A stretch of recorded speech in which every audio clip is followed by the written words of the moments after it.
আজকে শেষবারের মতো একটা কথা বলি। বলো।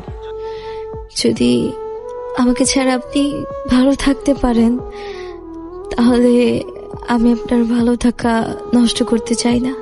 ভালো থাকাটা তো সেদিনই শেষ হয়ে গেছে, যেদিন আমি পেশায় ড্রাইভার বলে কোনো এক প্রতিষ্ঠিত ছেলের হাত ধরে চলে গিয়েছিলে। তবে এখন দিব্যি ভালো আছি ওই মহাসড়কে আমার এই পঙ্কিরাজ গাড়িটাকে নিয়ে। আমি জানি যে আমি মানুষটা খুব ভালো না। আমি তো কখনোই বলিনি তুমি খারাপ।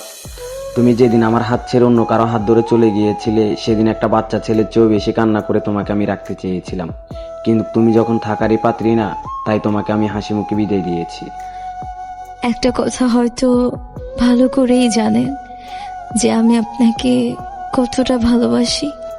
তুমি আমায় ভালোবাসো এই কথাটা আমি বিশ্বাস করি, তাই আজ পর্যন্ত তোমার দিকে কোনো অভিযোগের তীর ছুঁড়ে মারি নাই। তবে আরেকটা কথা কি জানো, তুমি যদি সত্যি আমাকে মন থেকে ভালোবাসতা আজকে তোমাকে আমায় এইভাবে ফিরিয়ে দিতে হতো না। তোমার এই স্থানটা মিলতো আমার কলিজায়।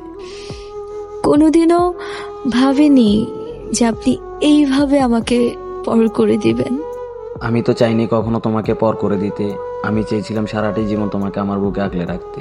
শুধু পেশায় ড্রাইভার ছিলাম বলে কুকুরের মতো তাড়িয়ে দিয়েছ আমায় কোনো এক প্রতিষ্ঠিত ছেলের হাত ধরে। আমি তো আপনার থেকে কিছুই চাইনি, শুধু চেয়েছি আপনার ভালোবাসা। এত কিছুর পরেও যদি আপনার আমাকে ভালো না লাগায় তাহলে আর কিছু করার নেই, কিছু বলারও নেই।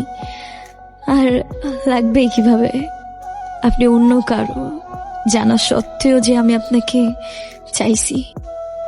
যেদিন তুমি ওই ছেলের হাত ধরে চলে যাচ্ছিলে সেদিন এর থেকেও করুণভাবে আমি তোমার হাতে পায়ে ধরে একটু ভালোবাসা